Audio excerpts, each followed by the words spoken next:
makers, I'm inviting you along as I make a very quick Halloween treat card for the Whimsy Stamps Halloweeners design team for 2022. I'm going to use some new releases from September. So these new Peeking Ghost dies were released on September 20th, and I'm pairing it with the new Haunted Graveyards paper pack that was released on September 1st. And this has a lot of really great colorful kind of graveyard and outdoor scenes, but it also has some just nice basic backgrounds. And so I'm going to use a couple of backgrounds to make some cards with the Peeking Ghosts.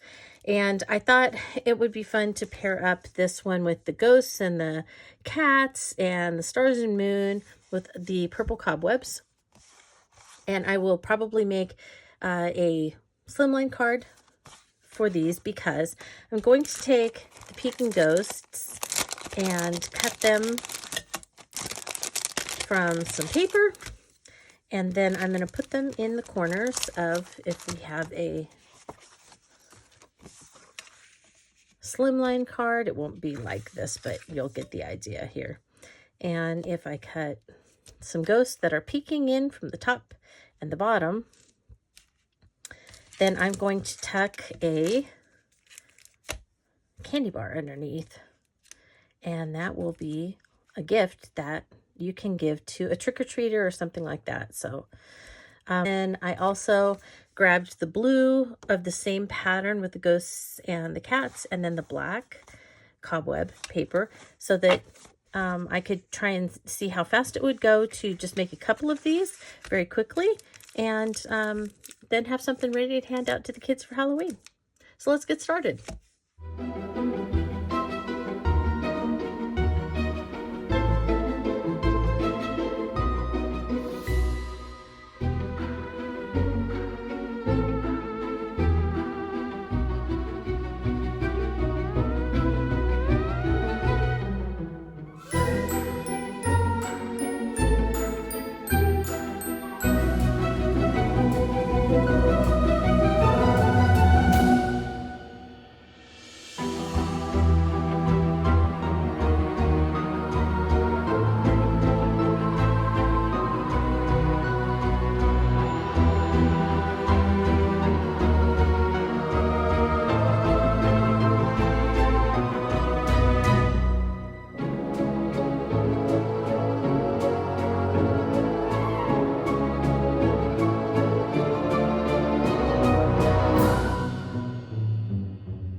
And here's the completed project. It ended up being a 3.5 by 8.5 slimline card. And this is just made out of a piece of black heavy stock cardstock that I get from Amazon. And then to make the background, I have a 6-inch by 3-inch piece of that purple cobweb paper from the newly released Haunted Graveyard paper pack from Whimsy. And then to go with that, so it was the spider. And then I added just from the Autumn Hues paper pack by Whimsy, I pulled this piece that has a lot of purples and blues in it. And I cut a 3" by 1" piece for each end. So 2 3" by 1" pieces on each end.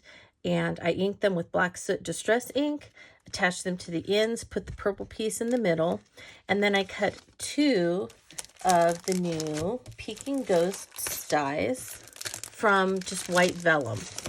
And that's all it is, just pieces of white vellum. Cut them, and then I just tack them down with something that is a non-sticky adhesive. When you are going to sew, you do not want something that is gummy, like glue dots or score tape or Tombow Mono multi-glue or something like that. So I just put, you saw in the video that I used some Distress Collage Medium. It's not sticky. I just put a little bit to kind of hold it down in place, and you can kind of see it still coming through a little bit in a few areas, just enough to hold it in place. And then I just did a simple stitch all the way around the outside mat, and that completely holds the vellum in place, and it leaves it open so that you can tuck things in under.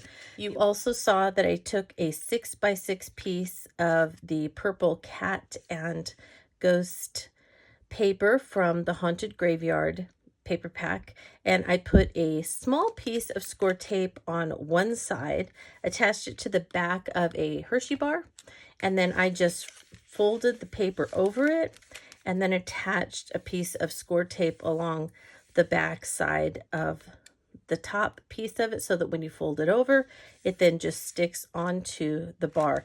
And you can't just, it won't just fall out. That way it's actually attached in there just lightly with that little piece that's on the inside.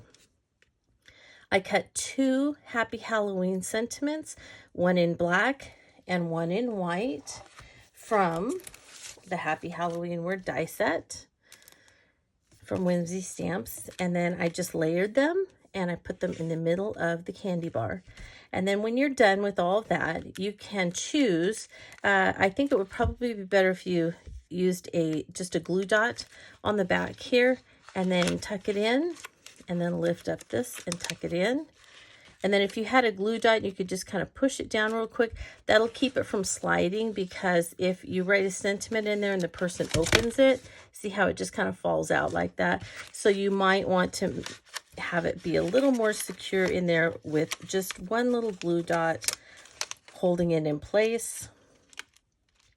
And then those Peking Ghosts are also holding it in place, but you can still read the Happy Halloween sentiment. So this makes a great, quick little gift for a coworker, a friend, some of your older trick-or-treaters that might be coming, that you know from the neighborhood or something like that, that you would like to give just a little special Halloween treat to. So I hope that you enjoyed this very quick tutorial on how to make a Halloween treat card using the Peking Ghosts die from Whimsy Stamps. If you have any questions, as always, you know what to do. Contact me through my blog at playswellwithpaper.blogspot.com. There's a contact section in the right-hand column. I'll be glad to answer any of your questions or clarify anything that I didn't make clear in this video. I always appreciate you following along with me, and I hope that you have a very crafty day.